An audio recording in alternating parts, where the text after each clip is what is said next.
What's up, y'all? Happy freaking Friday, man.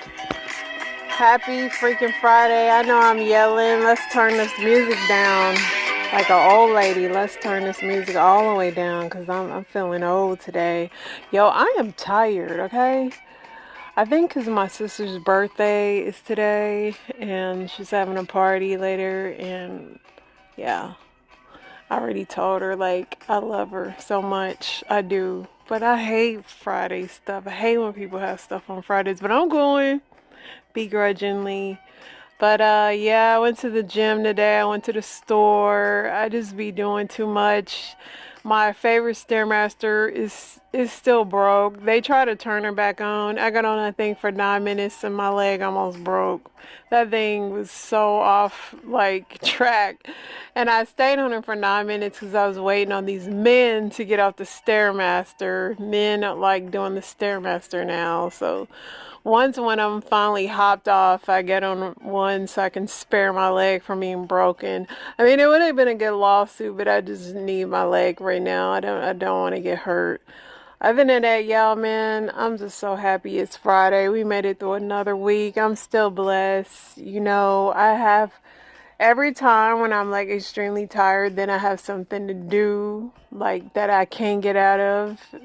And it's just, why does life work like that? When you bored, ain't nothing going on. But when you're extremely tired, then everything's going on. I don't know why it works like that. But let's check in with Chatisha. Girl, you just gave me a whole energy crash just listening to that. You earned a gold star, a nap, and a foot rub from somebody. Preferably your husband, since he got his dang orange juice. It's always like that, right? Like the universe got jokes. Oh, you're running on fumes? Here's a surprise errand, some social obligation, and a mental challenge for dessert.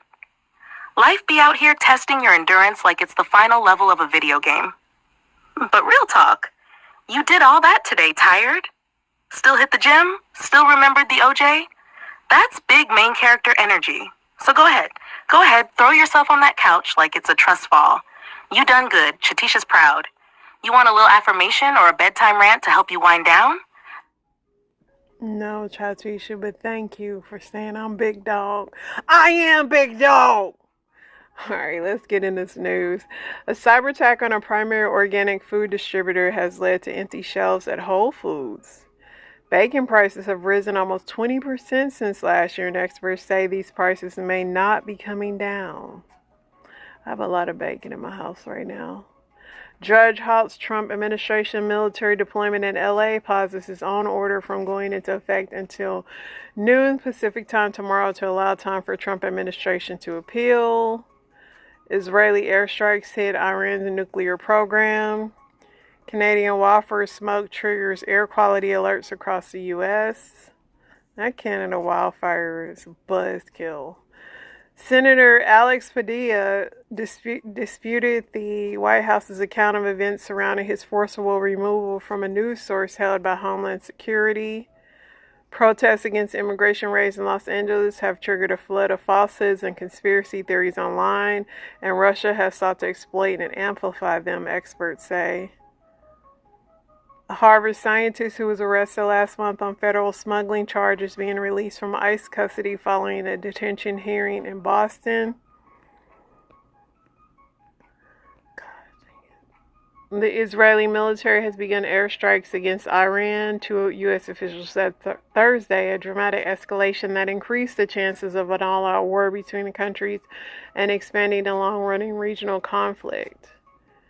President Trump signs 3 resolutions barring California from mandating electric vehicle sales and settling tailpipe emission standards designed to galvanize the transition away from combustion engines.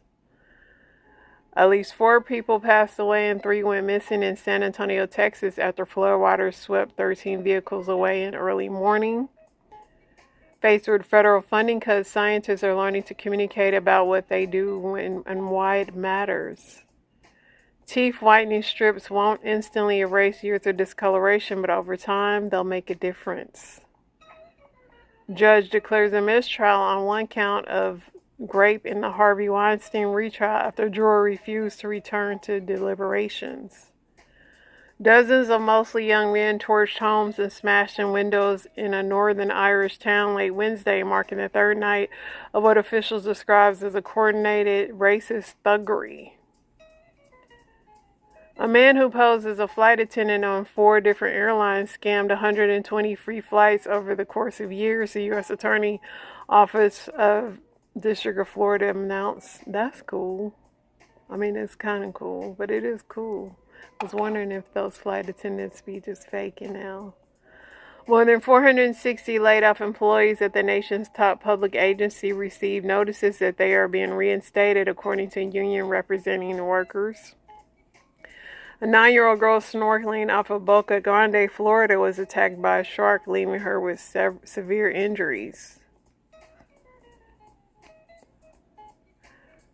A plane carrying 242 people crashed near a major international airport in the western India city this morning, unaliving all but one passenger who was seen walking away from the crash with bruises on his arms. Man, if that guy ain't blessed, like, he survived a freaking plane crash that killed 241 people and he walked away. That's wild. Progressive activist David Hogg said he won't seek to continue as vice chair of the Democratic National Committee after the DNC called for a redo of the February election that elevated him to the post. Republican-led House votes 214 to 212, passing a proposal from President Trump to cancel $9.4 billion in previously approved federal funding for foreign aid, NPR, and PBS.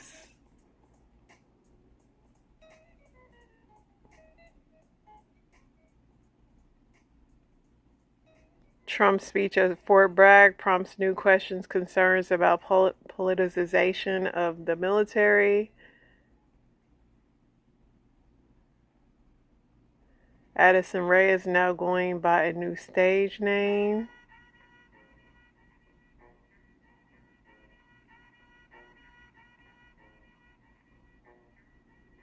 A British national has reportedly, that was the person who survived the plane crash, the British guy. Alright, y'all. Let me see if I liked anything on here.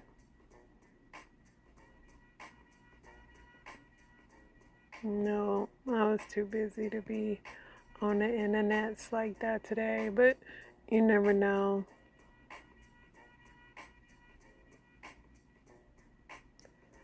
Antonio Brown is wanted for attempted unaliving following a Miami incident.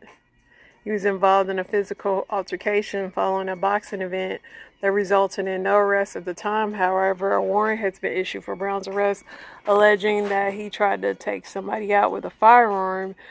Miami County Police detectives reportedly obtained footage showing Brown punching another man before he took his pew-pew from a security officer and ran towards a victim. The alleged victim later met with police detectives and claimed that after the initial fight was broken up, Brown began to run toward him with a firearm and fired 2 pew-pews, possibly grazing the victim in the neck. Antonio Brown can't stay out of trouble, so it's not shocking.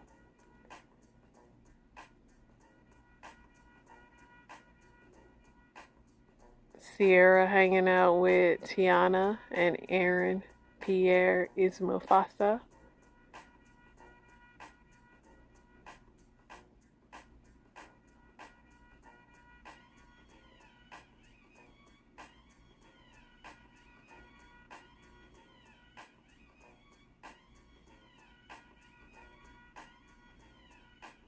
The Diddy trial. Nothing exciting happened today, y'all. Just more talk about the orgies and all that. Nothing to write home about.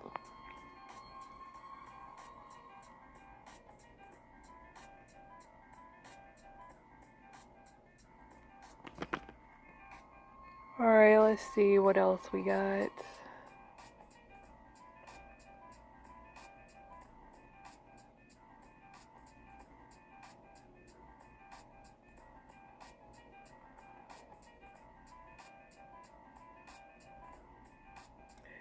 Yeah, strawberry wings. People are just always making something, y'all. Strawberry wings.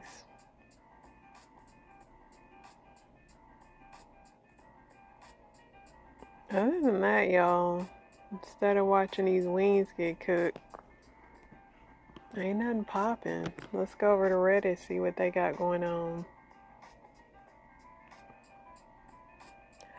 Girlfriend went through my phone while sleeping and kind of found something. I've been dating my current girlfriend for almost 2 years. She was actually my first girlfriend and first love I ever had. I was like 14, 15, but we broke up and reconnected 9 or 10 years later. I only dated one other girl, and for 8 to 9 years it was horrible, and she really used me and cheated on me repeatedly, so I haven't had much experience with dating, quite frankly. I've only had good experience with dating my current girlfriend as of 1.5 years. Everything was amazing until last night. I took a nap that lasted longer than intended and woke up to her on the couch in a very bad mood and her being super quiet. After a lot of poking and prodding, I finally got her to tell me what's wrong. She had gone through my phone while I was sleeping and went through everything. All she found was me clicking a link tree of a girl on Instagram who happened to be a model. In the link history section of it, you can clearly see I openly clicked the link tree but didn't click any links. I'm a mechanic, which I don't know what that got anything to do with anything. So pretty much she's mad because she went through his phone. He clicked on some videos, but he just watched them. He doesn't check women out, so it wasn't nothing like this. He said all this took place in May of this year, and she went all the way back to find proof of both of those events and is now saying she can't trust me and that I've destroyed our relationship and the love's all gone. I really do love this girl more than anything. I don't know want to lose her, but I do feel bad for hurting her. Somebody said, you didn't do anything wrong. Something else might be going on, whether that's her insecurities or maybe something she's hiding. Does seem like she really overreacted a little bit since you swear you didn't do nothing but just watch a video. What was your I can't do this anymore moment in a relationship? She lived on an entire other side of the city. It was about 45-minute drive and then back. I realized I was always traveling for her. Finally one night I very kindly said, hey, why don't you come over here to my house? She said, what do you mean? And I said, I'm always driving. She said, well, your house is an hour away. And she said, will you pay for my gas? And then he said, are you paying for mine? And so yeah, they broke up. When you ask yourself this question, if nothing changes, do you want to spend the rest of your life like this? She spent $20,000 from a home equity line in 1 month, $10,000 a previous month. Over the years, she spent $200,000 from HELOC. I told her to leave the day I found out. It wasn't Sutton. For years, we've been arguing about her spending, but she continued. Man, I do not be wanting to take no money out on my house, that's for sure. My ex-girlfriend of 3 years and I have been having a rocky relationship. We decided to plan a vacation to see if it might help. Unfortunately for me, she thought I was taking her on this vacation to propose to her. When she figured out that wasn't happening, she became furious. At lunch one day, she said, I knew I should have just gotten pregnant. You would have just taken it. I got up from my seat, rode my bike back to the condo, had a taxi pick me up, rented a car, drove 6 hours home, moved out of the house we rented and never looked back. I paid the landlord for the house we were renting for the rest of the term, and no surprise that the landlord had to kick her out after I ran out. I caught one of my exes in too many lies and figured out she was cheating behind my back.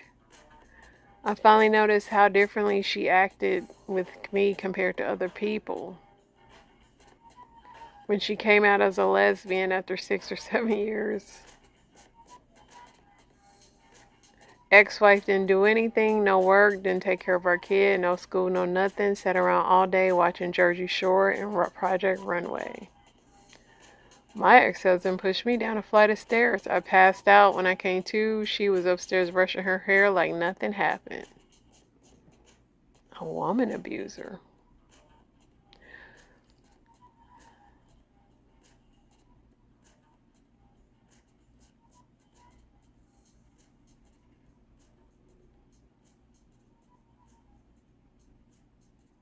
How do I get revenge on my cheating husband?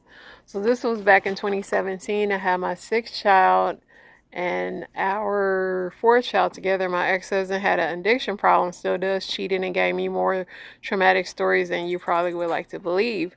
When I was finally done with this and he kicked me and our four children out of our home because you can stay with your mom, grandpa, brother, he told me when something, then he had a new girlfriend that he was an addict with.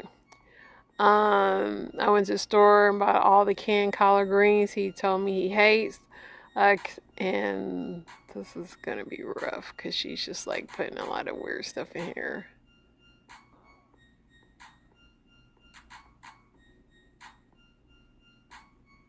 I don't even know what these people are saying.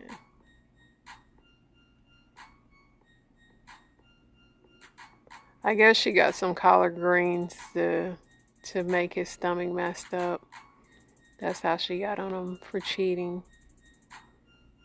Okay. Do I stop texting this girl? I'm 27, this girl's 24, and we met on Tinder about a month ago. We hit it off, talked for one day nonstop before exchanging numbers. She knows my sister, so that sped things along. Since then, we've hung out twice, both times for 8 hours. During these hangouts, I'd say we've had pretty good, healthy conversations. I've learned about her and vice versa.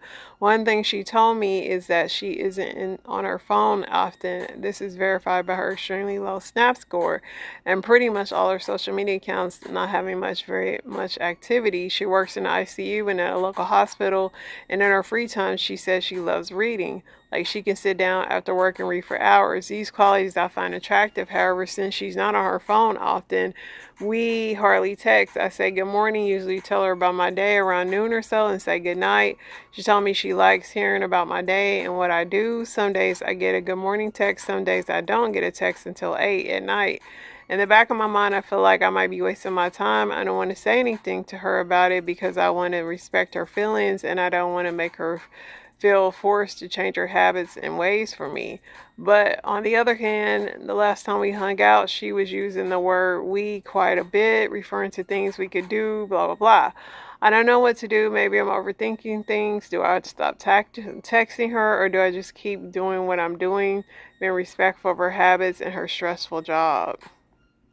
Then he edited and said, so I didn't hear from her last night. She sent me a text calling me the nickname she gave me, apologizing for not replying because she worked all weekend. She told me the day she had off and where her plan was going to her cabin. She finished off saying, if I'm up for it, we can see each other on Sunday when she's back. I mean, she got a busy life. I mean, me and my husband worked out like this because we both had really busy lives. You know, he had his hours, I had mine, and we just really, like, I had gave him my number, and I don't think he called me till like 2 weeks later, but we were just busy, but it worked out. I mean, if you can be accommodating, some people just have really busy lives. Like, it's not sometimes nothing personal. Somebody said it. Everything is going great from what you shared. She's simply less aligned, that's all. If you like her so far, pursue her. Don't try to change her, as none of her habits are a red flag. You have an ICU nurse, a girl not addicted to social media, and you're hung up on text. Seems ridiculous to me. Yeah, she's just busy. I mean, that's a good thing, honestly.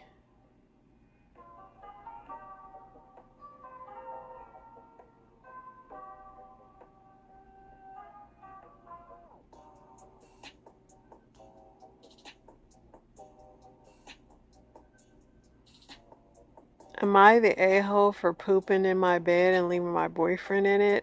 I'm 20 and my boyfriend's 22. We were asleep in my bedroom. My boyfriend lives about an hour's train journey from me, so only stays over the weekend. I woke up around 6 or 7 a.m. not feeling good. My stomach was in agony, and I just assumed as anyone that I needed to fart. As you can guess, it was not a fart. Without diving much into the gruesome details, it was only a small amount and pretty much liquid. I sprang out of the bed, had no clue what to do, but my stomach told me that there was more to come. I had no choice but to leave my boyfriend in bed while while I ran to the bathroom as the floodgates opened, to put it lightly. After I came out the bathroom, I woke up my boyfriend and said he needed to leave the room, and I shut him in the bathroom while I mopped up the mess, chucked the sheets in the washing machine, and put fresh ones on. My boyfriend isn't exactly mad at me, but he does think that I shouldn't have left him in the in the poop infected bed. But I didn't want him to see my accident, and I just wanted to dispose of it myself. That's why I try not to like pass gas around my husband. Like, it's just, you don't know what could go wrong. Lots of things can go wrong. And this, everybody has a sharding moment. But luckily for me, I've never sharded around my husband. Praise God. Because that's just crazy. But, I mean, once it immediately happened, you had to run to the bathroom. Like, and get in the shower and everything. I mean, you did what you could do, man. Somebody said, nah, come on, this was clearly an emergency, though you should have used a somewhat less clickbaity title. I like how you're keeping anonymity, like he wouldn't know who you are based off of the very specific, unique story. Somebody said, you're not the a-hole, but your butthole is the a-hole. Yeah, listen, you had a state of emergency. It was no time to be like, hey, I was like, no, you gotta run in that bathroom and see what else is coming out. And then it is good and get in that shower and yes, destroy everything. I wouldn't even wash the sheets. Like, something like that happened to me, everything going in the trash. I don't feel like it's no saving it. It's done. Alright, y'all, let's get into these story times. Y'all see my voice is hoarse. I'm see what I got on here. 4 years ago, my mama died from a gunshot. What the fuck happens when you crack your knuckles?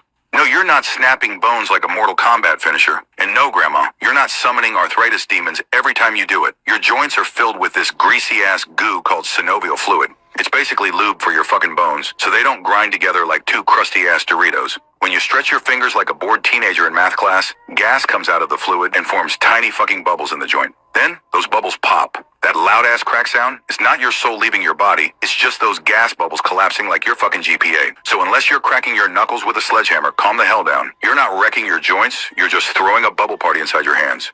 Follow Dr. Pickle for more about your beautifully fucked up body. This man cracks me up. This old cussing man. Love Island Season 7, Episode 4. Okay. Today we're going to be talking about the Ninja Creamy and where one of the ingredients in your protein smoothie gets made. Just FYI, this is a recipe you probably don't want to try at the gym, but it will put the mac in your macros. And it also comes from a place that's pretty swole. Let's do a little bit of wayfinding so you can get your bearings. This right here, the forbidden turkey leg, is actually your bladder, which stores urine. This tube right here is something called the allantois. It is actually all closed down because it's a remnant of that time you were a parasite inside your mom. It is, however, connected all the way up to your belly button, and this is why when you get Pillsbury Doughboyed, you might feel a little tingle in your jingle jangles. These are your ureters. They transport urine from your kidneys, which aren't pictured, down to your bladder. Poop chute, Hershey Highway, Uranus. Hopefully you're a little more familiar with these. These are going to be the berries of the twig and berry nature combo, also known as testicles. Tadpoles, testosterone, and tea are made here. Yes, tea, as in audacity. Now for the parts that put the creamy into the Ninja Creamy. That is going to include the forbidden love button, also known as the prostate gland. And these wrinkly bits here that look like earbuds for your bladder are actually the seminal vesicles, no relation to the Florida State Seminoles. However, when these things are going to work, you may make this face. Oh boy, that is an uncomfortable angle and cross-section. Welcome to anatomy. Uranus is in retrograde. It's been taken out of the picture, and we are looking from the back through the body. When it comes to the cream filling that goes in your favorite pie, about 30% of it is made here in the prostate. The other 70% is made by the seminal vesicles. One of the vital substances that the seminal vesicles supply is fructose, which, if you didn't know, is the sugar that tadpoles actually use to swim. They do not use glucose. Oh, another neat thing that they add to the mix is something called prostaglandins. So if this fluid ends up inside of a soul hole, it can cause the muscles there to begin contracting. Those muscle spasms aid in the transport of tadpoles, but those prostaglandins can also make other muscular spasms, assuming you have done your job correctly, more intense and rewarding. The prostate here is literally the love muscle. This is the thing that contracts so that you can have ropes, bro. It also adds proteases, which are protein-splitting enzymes, and fibrolysins into the mix. And that is because the stuff that is made up here is a very thick gel that sort of immobilizes tadpoles. But in order to do their job and swim, that substance has to be broken down, and that is what the chemicals from the prostate do. If you happen to be a goonie, your slang is ruining my movies. These glands are working overtime, and that increased fluid can make things last longer and feel better. Today we're going to be... There you have it. Yeah, so my husband think that it's okay for him to book a trip to Orlando, Florida with his son and his baby mama.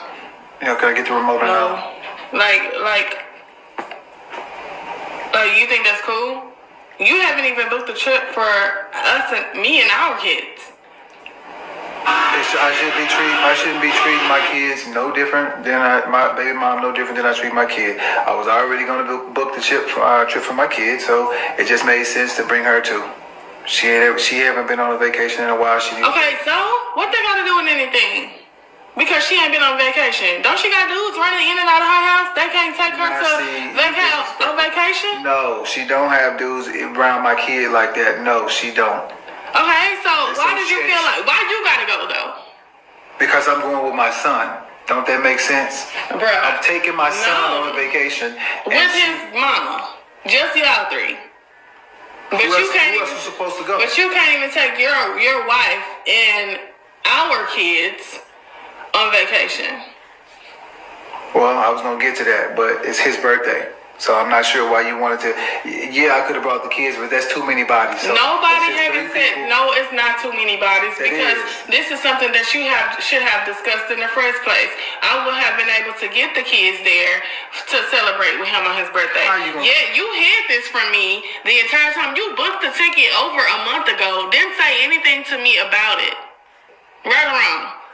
I mean, you're right. I didn't hide from you. I just didn't say nothing about it. Just because I didn't say nothing about it don't mean I hid it. Yeah, that's something that you're supposed to discuss with me. How many beds is gonna be in the room? One. And then it's the couch. Are you sleeping on the couch or in another room? I'm sleeping on the couch. They sleeping in the So you don't think that you need to get another room as a married man? As a married man? No. I mean, I see how you could perceive it, but no, I know you. I know how you are. You lack self-control at times. Oh, now whatever. Either you trust me or you don't. I don't trust you in this situation. Because you already didn't communicate with me about you going out there in the first place. Just because I didn't communicate it don't mean that you automatically don't trust me. You either going to trust me or you not. I told you, I'm telling you now, I'm taking my son on a vacation and his mom is coming too. Yeah, I'm coming too. Me and the kids are coming on vacation too. No. What do you mean, nah? No. We're coming. It's for your son's birthday, right? Right. Okay, so me and the kids, we're coming to celebrate for his birthday. No. That's crazy that you even think like this. No, if you want to be back with your baby mama, you can go back over there. Listen, if I wanted to be back with my baby mama, I would be back over there. But I don't. Wow. I'm still here with you, so clearly I don't want to be back with my baby mama. Disrespectful, bro. I'm literally just telling you that I was already taking my son on a vacation. His mom was just going to stay there at the house? No, she wanted to go too. So his mama need a man, and they can go on vacation. You don't need to be there without even letting me know that you're going. You would have just packed up and left. No, I would have told. What? Come on, man. When you going to tell me if you booked it over a month ago? When were you going to tell me this? Or were you not going to tell me until the day? I was going to tell you, but it slipped my mind. I was going to tell you before we left. Crazy. One, she is dating somebody. Two. Okay, he need to go with her. How he feel about you going? I haven't asked her. Maybe I'll ask her and see why. I mean, clearly there ain't no problem. She ain't said nothing. She ain't said nothing. Because ain't no man going to ever be okay with that. Insecure man is not gonna be okay with it. So let me go with my baby daddy. I'm gonna go out of town with my baby daddy and our kids, and we're gonna enjoy ourselves. We're gonna even have one room. Why would you go out of town with your baby daddy? See, there ain't nobody. No, we're going out of town. You're just trying to go tit for tat. You trying to go tit for tat. I'm finna book us a flight. For what? For us to go out of town. No, because this is exactly the only difference is I'm telling you. We you finna book the flight and you finna go out of town for what? What's the occasion? It don't need to be a vacation. Oh no, see, it don't need to be an occasion. See, this is what you do. No. You wanna go tit for tat. It don't need to be an occasion, bro. No, we're gonna go. It don't make sense. I know you're doing it for tit for tat now. I know you're doing it for tit for tat. But I see the anger in you too. Because how can you not be mad at me being upset though? But you over here mad. No, because I can clearly see you going tit for tat. Yeah, okay. It's not go to Florida with your baby mama and your son. Have all the fun you want, but we about to go. We gonna leave. No. We gonna leave the same day y'all leave. Matter of fact, we gonna go to the arrival. I don't know. I feel like she put us at her business, and I just really don't care enough. Somebody said, I'm a man. I would never play with my wife like that. I would have been booking a court date for a divorce. Somebody said he's still in love with her. If men's testicles did this kind of stuff. If I back it up, is it fat enough? When I throw it back, is it fast enough? If I speed it up, can you handle that? You ain't ready for this work. Now watching me throw it back. If I back. That man was like impressive. Welcome to Frontier Airline Orientation. I am DeAndre, and I'll be your orientation coordinator. Here at Frontier Airlines, we treat all of our guests with the utmost respect and loyalty. We ain't got no Wi-Fi, and we ain't got no free snacks. Sit your fat ass down somewhere. I got the whole family working here. My nephew in the back. God damn it, I'm sorry, my fault. This bullshit ass goddamn bag. Shit. Our in-flight movie tonight is Soul Plane. Stop asking me to change it. Hey, man, shut that baby the up, or you gonna have to get off this goddamn plane, man. I'm not gonna ask again. What you mean it's your emotional support animal? Well, emotionally support his ass up out of here. I can't bring my pit bull to the job. Come on, now get him out of here. If that dog doo-doo on this plane, but send that dog to China. But we don't clean up no doo-doo over here. If an event of a sudden loss of cabin pressure, a oxygen mask gonna fall out of the sky. Don't even worry about that. Bitch, it's over. There's a little more crack under the seat for everybody, and it's a blunt if you don't do crack. Come on. I got big dime bags in the back. I got crack rocks in my pocket. What y'all need? And at that point, it's every man for themselves. I ain't helping nobody. Kids, old people, you in it for your own. Don't get in my way neither. Everybody just remain calm. Put the bands on. Let me see you put the bands on. Put the seat back on. Keep it on. Hey, don't worry about it. Because he dead and you dead. And we dead, we all dead. Just tray up. Put this tray up. Put it up right now. I swear to God. You want to recline your chair? You paid $19 for this flight. You literally going to move back 2 inches. That'll be $75. We don't have trail mix, but we got popsicles with tahini on it. The Mexicans love it. Arriba. Yeah, at Frontier Airlines, sometimes you're going to have to be the flight attendant. Oh, you want your water bubbling. That'll be $75 plus gratuity. The air marshal, security. Hey, the FB on not left around this motherfucker, I tell you that much. We got this bitch covered, nigga. Hell, sometimes I even have to fish the break. Hey, put your phone away. I done seen this before. I ain't finna be on one of your little TikToks. Gotta have that fire on you, you know, it's that. You at Frontier, man, you don't ever know how the day might go. And if we do start crash landing, it's one parachute, and I ain't telling nobody where it's at, cause I'm gonna be parachuting up out of here.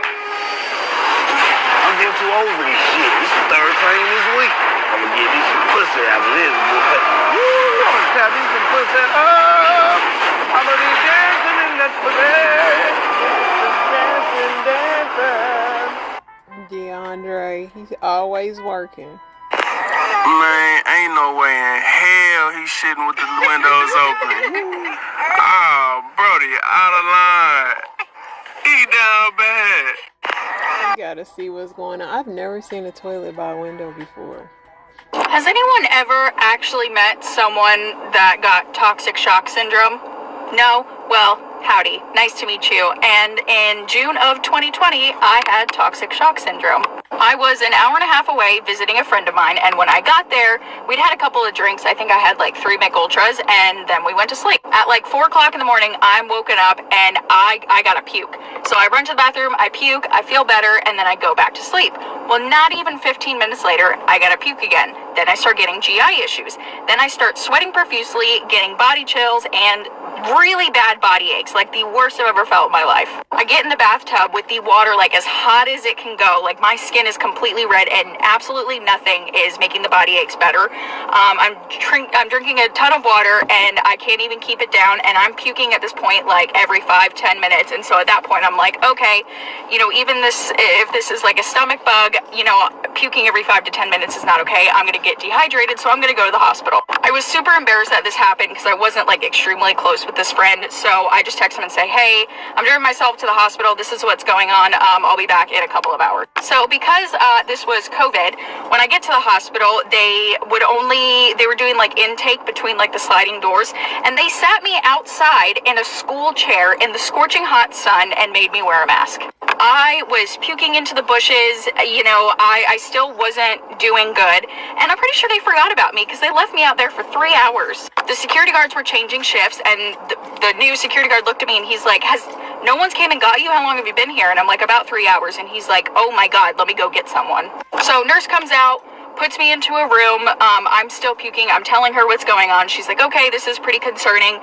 They give me morphine, and the morphine made me stop breathing. I couldn't breathe. So I'm freaking out. I'm crying. They immediately do blood work. I'm going in for a CT scan, and that's when they tell me that I'm septic. So at the time, I was still talking to my dad, who was a disgraced ER doctor, and I sent him the screenshot of all my blood work, and I told him I was still in the ER. He's like, you need to be transferred to a different unit immediately. I actually know the president of this hospital, so I'm going to give them a call. Now, I need to mention that there was only one ER doctor in the ER. All of the other ones were DOs. Now, I don't know how true this is, but my dad pretty much told me that I went to the worst hospital I could have possibly gone to, and most of the hospitals in my hometown where I live will not hire DOs for the emergency department. So instantly I start panicking. The rest of it from here on out is very, very, very blurry. I finally go to sleep. I think they gave me something to knock me out, and at like 3 o'clock in the morning they transfer me to a different unit. I'm still in and out of consciousness, and I remember the nurse telling me that they're pumping me full of antibiotics. I want to say it was like clindamycin or like doxycycline or something. I don't remember. And what felt like every 30 minutes, there was a nurse coming into my room drawing my blood. They pumped me full of so much fluid, so much antibiotics that when I finally got up and I had to go to the bathroom, I am like, my whole body is like swollen, like from my face to my arms to my stomach. And I looked in the mirror and I just started crying because I didn't know it was from the fluid. So by day 3, I kept asking what I'm diagnosed with, and they kept telling me they didn't know. Now, once I got transferred to the different unit, I never once saw another doctor or a DO. I was communicating through nurses. So, and the only reason I can assume that is because my dad had called the president, and I think from there on out they were very scared. So day 5 comes around and I still don't have any answers. They're not giving me a diagnosis, and my dad's been talking to the DO or the DR saying like, I want her transferred to a different hospital, and they are absolutely refusing. They're like, we cannot let her leave because we're afraid of a lawsuit. So day 5, I start hallucinating. I keep thinking that there's bugs flying around me, and then I'm hearing like buzzing noises. I see a shadow in the corner of my room, and what makes it even creepier is right behind me in the other room, I hear like alarms going off, and the dude died. And then not even like 30 minutes later, I see a shadow in my room. Oh my gosh, I was crying so bad. So I'm pushing the nurse's button. I'm pushing the nurse's button for like over an hour, and no one came to see me. No one. So finally someone answers, and they're like, hello? And I'm like, I'm hallucinating. I'm seeing things in my room. I am not okay. I need help. So when they respond back, they said, we're on our lunch break and your vitals seem fine. So once we're off our lunch break, we'll come and see you. So at the end of it, I'm getting discharged the next day. And finally, I'm like, what am I diagnosed with? Like, you guys are just letting me go and you don't have answers. Like, I need something because I need to follow up with my GP to figure this out. And they're like, oh, we diagnosed you with pelvic inflammatory disease. So, backtrack. My second day in the hospital, you know, I told my dad, you know, everything that was going on. He said, what was your last menstrual cycle? And I said the day before I went to the hospital. And he was like, you know, did you accidentally leave a tampon in? And I was like, yeah, I actually accidentally left one in for 24 hours. I completely forgot about it. And he's like, he told me, you have toxic shock syndrome. But I was so loopy that it didn't really click with me. So I follow up with my OB, and he's looking over everything, and he's like, you know, obviously I wasn't there. He's like, but I fully believe that you did have toxic shock syndrome, and I'm so glad you went to the hospital, because the scary thing about toxic shock syndrome is there's no test that you can, like, take to say, hey, like, you have toxic shock syndrome, and if you don't go within 24 hours, you can pass away. So safe to say, I did not wear a tampon for probably about 3 years after that. I was so freaked out. But yeah, if you accidentally leave a tampon in and you end up projectile, you know, puking and not feeling well, body aches, fever, just go to the hospital. I don't know how people accidentally leave tampons in. I really don't. If I'm sick, I'm thinking that everything's wrong with me. I'm changing my hair. I'm washing my hair. Like, I'm checking every orifice in my body. Like, I get scared. Like, I don't know how you leave a tampon in for 24 hours. You not go to the bathroom in those 24 hours and see that thing hanging out? Like, I don't get it.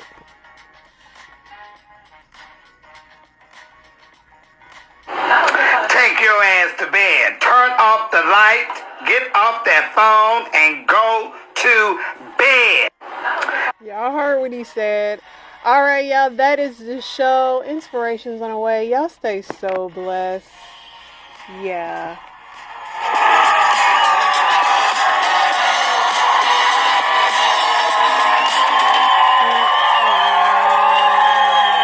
The good. Like biblical love, that's good. But greed defiles the good. It defiles love and turns it into lust. It defiles hunger and turns it into gluttony. It defiles honor and turns it into entitlement. It defiles grace and turns it into entitlement as well. Watch this. It defiles admiration and turns it into envy. So God dropped next level in front of you for the purpose of you taking notes, but you're not taking notes, you're taking offense. Because greed. Whew, that's so good, y'all. Can God trust you enough to put next level in front of you to inspire you to step up versus putting next level in front of you till you start feeling insecure? Well, they think that is. They think that. No, I'm trying to give you a blueprint. Greed defiles the good. Hey everyone, big heads up. Paleo Valley's running a sale on all their meat sticks right now. You can get 30 sticks for $36. And in this parable that we have the privilege of reading on today, we're going to see these two sins, greed and time arrogance, at work. In Luke chapter 12, verse 11, Jesus is in the middle of a sermon. Verse 11 says, when you are brought before synagogues, rulers and authorities, don't worry about how you would defend yourself or what you will say. For the Holy Spirit will teach you at that time what you should say. Now stop. Jesus is teaching us the power of trust. He's teaching us one of the powers of the Holy Spirit. And this man, right in the middle of Jesus, like right now when I'm talking, right in the middle of Jesus' sermon. Look at verse 13. Someone in the crowd said to him, hey, teacher, tell my brother to divide the inheritance with me. What? Bro, what you talking about, man? What? I'm talking about the powers of the kingdom, trusting the Holy Spirit. Watch the text. And your mind is not listening to the sermon. You think about stuff. Make it come true. I'm teaching right now the power of trusting God, and you thinking about the Chiefs and the Eagles. I'm trying to give us biblical facts, and you looking at Shorty 2 rows in front of you wondering what's her name. I'm trying to give you biblical truths, and your mind is thinking about your business plan? Where are you at right now? Which probably explains Jesus' response. Look at verse 14. Jesus replied, man, here trying to teach you kingdom, and you're thinking about stuff. You're thinking about more, because greed defiles not just things, but moments. Defiles moments. You don't think as times I've been as a pastor invited to speak at different churches, bigger churches who have everything that we need. And the enemy tries to, man, if you had this, man, if you had that, man, see God, he don't hear you, but he heard them. You don't think that he's tried? I'm human too. I'm using my transparent self to show you if he can do it with me, I know he's doing it with y'all. And I begin to remind myself, we all on the same team. Taurus, let's figure out, how did they do this? What's their method? How do their greeters do? How is their parking lot? I need to see their children's church. I want to take notes, because can God show you the promised land before you're in the promised land, and you're not jealous of those who God has blessed, but you're beginning to thank God that you saw me as fit to being here to be able to learn about your kingdom. Middle of a sermon. Tell my brother to divide the inheritance with me. Now, a little context. In biblical days, we know just from this particular statement, he can't be the firstborn son, because the firstborn son got a double inheritance. So he's looking at how much his brother has, looking at what he has. And while Jesus is preaching, that's what he's thinking about. What do you think about right now? Y'all should see y'all faces. Jesus responds, man, who appointed me judge or arbiter between you? Then he said to them, watch the Messiah's language. Watch out. Be on your guard against all kinds of greed. Life does not consist in the abundance of possessions. So what the Lord is about to do, he's about to shift this man's focus from material wealth to eternal wealth. Verse 16, and he told them this parable. The ground of a certain rich man yielded an abundant harvest. He thought to himself, what shall I do? I have no place to store my crops. Then he said, this is what I will do. I will tear down my barns and build bigger ones. And there I will store my surplus grain. And I'll say to myself, you have plenty of grain. Chill out, chillax. You have plenty of grain laid up for many years. Take life easy. Eat, drink, and be merry. I love that this text does not give this man's age. I love it, because some of us automatically think he could have been retired. The way you live in 2025, this could be a 25-year-old influencer that has 10 millions because his views and all of the stuff he got from YouTube. And so immediately he's thinking about, what Lambos can I get? What island can I get a house on? How can I turn up and show him I've arrived? Take life easy. Eat, drink, and be merry. But God said to him, you fool. Notice how I let my lip hang. You fool. This very night, your life will be demanded from you. Then who will get what you have prepared for yourself? Watch the text. This is how it will be with whoever stores up things for themselves, but is not rich toward God.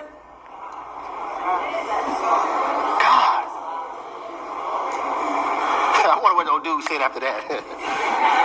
A clause of concern, a verse of emphasis, where we're going to pack for the remaining of the time that we have together, lives in verse 18 and verse 20. Verse 18 of our foundational text in Luke 12. Then he said, this is what I'll do. I will tear down my barns, build bigger ones, and there I will store my surplus grain. Verse 20, but God said to him, you fool, this very night your life will be demanded from you. Then who will get what you have prepared for yourself? Can I get all of us to say this confession? Everybody over the Sacred Sanctuary, Overflows, and watching online, can I get all of us to say this as loud as you can? Father, give me a heart of generosity and help me live with eternity in mind. I want to give you glory. One more time. Father, give me a heart of generosity and help me live with eternity in mind. I want to give you glory. After reading this parable, the first thing that came to me was what made him a fool? What about this scenario? Because if you look at the text, it's not like he's doing something sinful. He got a lot. And then from what he has, he's going to build barns and he's going to put his grain in it. What's sinful? What made him a fool? Point number one, he thought it was his. As I went through my timeline, I realized that, I was sexualized, I think 5 years old. And I started to experiment. He thought it was his. Notice what verse 16 says. The ground of a certain rich man. The ground. The ground. The ground. The ground. Listen, family, you can plow the ground. You can fertilize the ground. You can add a sprinkler system to the ground, but that does not mean God will make your ground produce an abundant crop. That takes God involvement. You can't make your husband change. That takes God involvement. You can't make your wife change. That takes God involvement. You can't make anybody change. That takes God involvement. You can't make the ministry grow. That takes God involvement. You can't make your podcast grow. That takes God involvement. See, all of us are eventually going to hit a wall of limitation in our life to where we recognize, God, if you don't breathe on this, if you don't breathe on my study, if you don't breathe on this situation, if you don't breathe on my circumstance, God, if you don't breathe on our gathering, if you don't breathe on our service, we'll have crowds, but we won't have power. We'll have songs, but we won't have worship. We'll have sound, but we won't have praise. We'll have speeches, but we won't have a soundtrack of heaven that's portraying the gospel, that's piercing and enriching the hearts of men. We want the breath of God. What makes a saxophone sound beautiful, it's not its keys. It's not how it glows. It's not how it looks. It's when somebody breathes through it. Is there anybody who has arrived to this place? God, I want your breath. I want us to be so intimate where I feel your breath.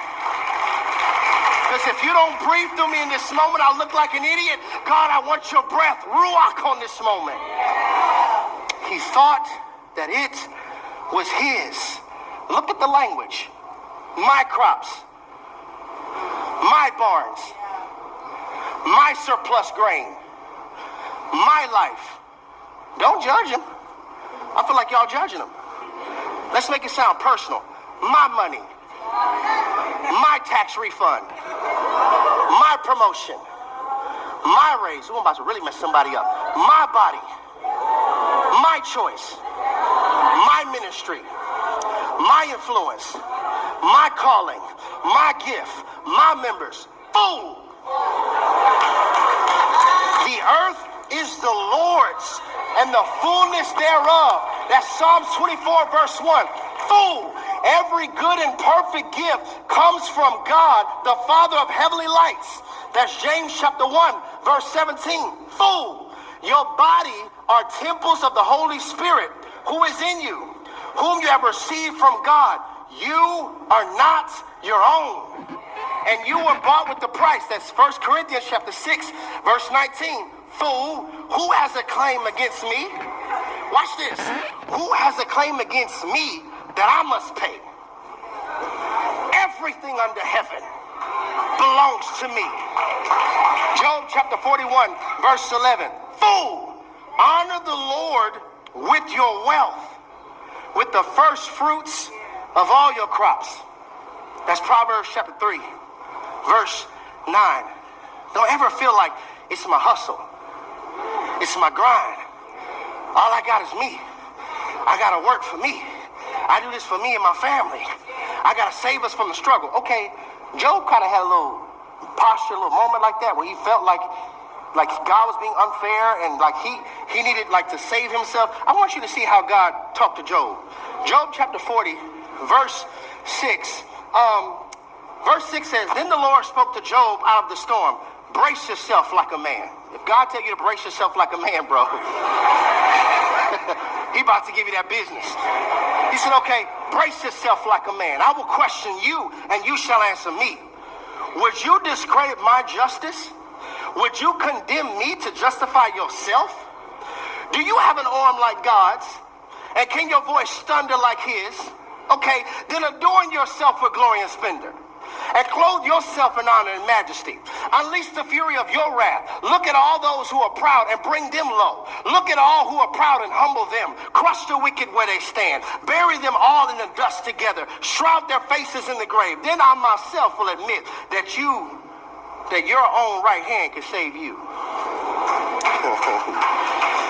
Chapter after chapter, if you read Job, God spent time. He had time today. Checking Job. Where were you when I stretched out the heavens like a curtain? Where were you when I weighed the mountains on a scale? Do you know every star in the sky by name? I know how many hairs are on your head. America and other free and open societies face crucial challenges and opportunities abroad. He thought that they were his. He's a fool. A lot of stuff. See, because a lot of people think because they have a lot of stuff, they can't be too foolish because they got a lot of stuff. No, they just are a fool with a lot of stuff. Which is why this parable is called the rich fool. Number two, what made him a fool? What he decided to do with it. That's what made him a fool. What he decided to do with it. Verse 19, and I'll say to myself, I got plenty of grain stored up for years. I'm going to take life easy. Not I'm going to see how I could use this to glorify God. Not my raise or my increase is for his goodness and his glory. He's thinking, I'm going to build bigger barns. I'm going to make more space, and I'm going to take life easy. Church family, can we talk? Y'all didn't say nothing. Can we talk? Interwoven all throughout the fabric of Scripture, we see biblical example after biblical example. Mankind usually has a heart that does not handle more well. We don't handle next well.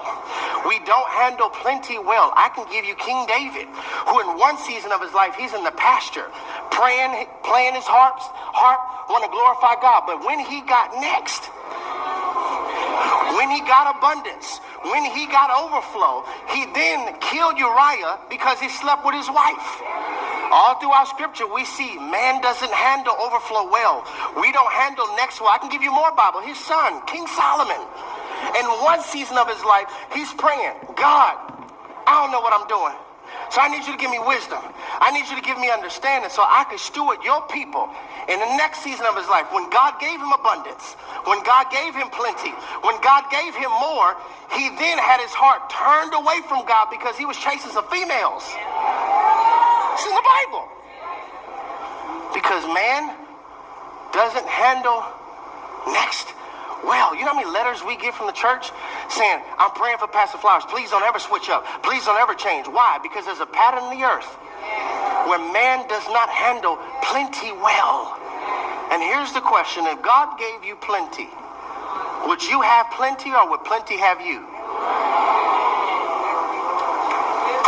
Can I just be honest, y'all? I switched my prayer up. Because I used to always pray, and I said this publicly. God, if it would take me from you, don't give it to me. I just heard myself say that. I said, hold on, wait. Let's switch it up. God, give me the heart to where if you give me plenty, I will display you. You saw the switch. God, give me a heart to where you could trust me to always give you glory, always give it back to you, never take it for myself. Not God, don't give it to me. No, God, give me the heart that can handle it. If you got more, is your esteem healed enough to where you wouldn't flex, but you would try to fix? If God gave you plenty, are you confident enough in his word that you wouldn't start sugarcoating and watering stuff down? Well, I don't want to offend nobody, and I don't want people to think, since when did you care about that? See, but when your biblical affirmations are in poverty, opinions feel like verdicts, and comments feel like rulings. Since when did you care? There's this text that we see. In fact, hold on, I want to put my foot on the gas a little harder. I'm seeing this so tough to where even certain ministries and pastors, I'm like, man, they're making it about the church brand versus discipleship. Y'all seen it? We got this campus and we got this and our album did this and I'm like, it's about the glory of God, not you. Not you. I've seen ministries rise and crest. And when we start thinking it's our ministry and our pastor's the best pastor and all of them are fake and we're the real Christians, have you noticed mob Christianity type of hearts in churches? Oh, our bishop right, everybody else wrong. Our apostle right, everybody else wrong. We're all Team Jesus, aren't we? Or are we? Do you have enough self-control where God can give you next and you won't unleash your lust on people? Because that's what's happening, unfortunately, in the church, especially in the America church. Whatever's in the pulpit is permeating in the pews. So instead of the paramedics going to treat the patients are getting affected by the paramedic called pastor, called bishop. Can you handle next? This passage, Luke chapter 6, verse 38. Jesus says, give, and it will be given to you. A good measure pressed down, shaken together, and running over will be poured into your lap. Watch the text. For with the measure you use, it will be measured to you. So I tried this in 2020. I want to try it again 5 years later. Left side, can I get y'all to say this? When God blesses me, it's for me to bless you. Okay? Left side. This is a declaration to kill this greed in our hearts. Can I get left side to say, when God blesses me, it's for me to bless you? We're going to try it. 1, 2, 3, let's go. When God blesses me, it's for me to bless you. Terrible. Y'all off beat? Somebody's flat? Listen. It's when God blesses me, it's for me to bless you. When God blesses me, it's for me to bless you. Again. God blesses me, it's for me to bless you. Again. God blesses me, it's for me to bless you. All right, stop. Right side. You're going to say, when God blesses you, it's for you to bless them. Okay? When God blesses you, it's for you to bless them. When God blesses you, it's for you to bless them. Now we're going to try it. So left side, you're going to say, when God blesses me, it's for me to bless you. When God blesses you, it's for you to bless them. All right? We're going to try it. 1, 2, 3, left side. When God blesses me, it's for me to bless you. Right. When God blesses you, it's for you to bless them. Now my only problem with this is y'all sound dull. Y'all sound dull. Is this convicting a greedy heart right now? Get this in your heart. Your raise, your promotion, that's not for you. God never favors a person for that person. He always favors that person for a people. And we're not going to get a larger building and hoard what God gave us. We need to be trained right now. If God gives us next, it's for us to bless others, not for us to boast about it. So left side, when God blesses you, it's for you. No, my fault. Left side, when God blesses me, it's for me to bless you. When God blesses you, it's for you to bless them. As loud as you can, let's say it. 1, 2, 3, left side. When God blesses me, it's for me to bless you. Right? When God blesses you, it's for you to bless them. Again. When God blesses me, it's for me to bless you. Right? When God blesses you, it's for you to bless them. One more time. When God blesses me, it's for me to bless you. Yep. When God blesses you, it's for you to bless them. Remember that. Let's stop. So y'all ready? Come on. Hey! Come on back.